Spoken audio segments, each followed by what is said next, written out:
Pemerintah mengeluarkan aturan yang mewajibkan pembelajaran dengan dua opsi, yakni boleh belajar tatap muka terbatas dan pembelajaran jarak jauh atau PJJ secara online. Lantas bagaimana kesiapan perguruan tinggi seperti Universitas Sumatera Utara dalam menerapkan kuliah tatap muka terbatas? Berikut liputannya.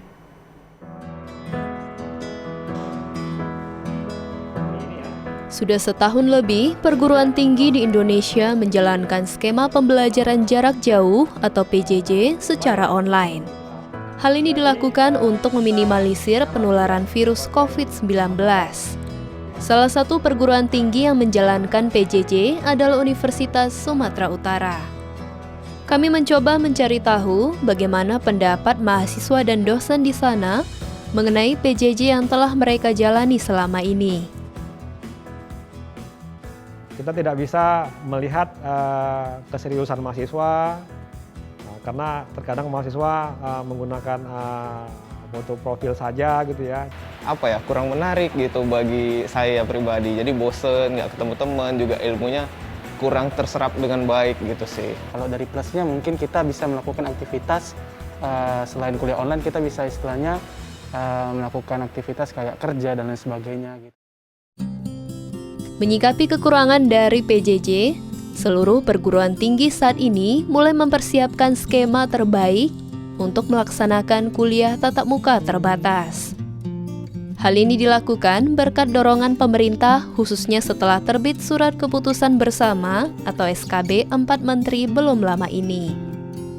USU sendiri sedang menyusun metode perkuliahan dengan memakai buku panduan Merdeka Belajar Kampus Merdeka sebagai pedoman pengembangan kurikulum selanjutnya yang menggunakan metode kolaborasi online dan offline atau yang disebut juga dengan metode hybrid. Lantas, bagaimana tanggapan mahasiswa dan dosen USU mengenai rencana kuliah tatap muka terbatas? Kita kembali melakukan kuliah secara offline, tatap muka, kita bisa langsung berinteraksi ya, langsung pada ruang dan tempat yang sama dengan mahasiswa. Saya pikir itu akan kembali menyenangkan juga bagi saya gitu. Mudah-mudahan sih dapat menjadi menjadi terobosan yang baik buat perkuliahan karena ilmunya dapat diberikan. Dengan adanya blended ini mungkin bisa para tenaga pendidik dan civitas akademika lainnya itu bisa lebih istilahnya beradaptasi lah dengan perkembangan teknologi yang ada. Dalam menyambut skema kuliah tatap muka terbatas yang rencananya akan diaplikasikan pada bulan Agustus mendatang, USU telah melakukan vaksinasi massal terhadap ribuan dosen.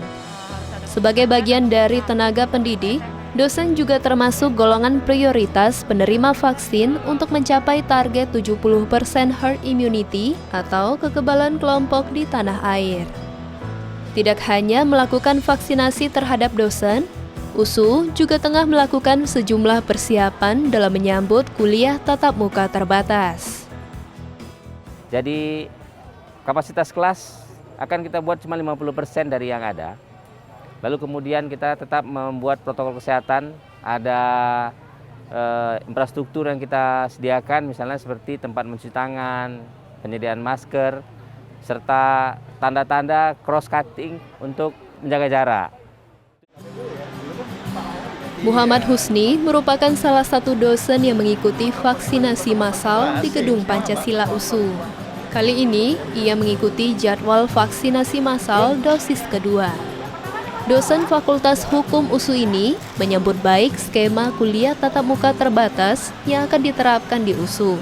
Ia sangat merindukan kuliah tatap muka, walaupun nantinya akan diselenggarakan secara terbatas.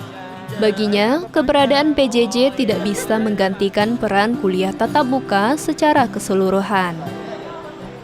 Saya kepengen karena saya termasuk dosen yang kalau mengajar itu adalah yang bertatap muka. Jadi transfer knowledge yang saya lakukan itu selalu dengan berdiri, berjalan, bertatap muka. Sehingga saya sangat merindukan kuliah model tatap muka. Meskipun secara terbatas, yang tidak bisa digantikan yaitu kuliah yang menyangkut hal-hal yang bersifat interaksi sosial, interaksi secara emosional, membangun nilai-nilai, itu tidak bisa digantikan dengan menggunakan kuliah daring.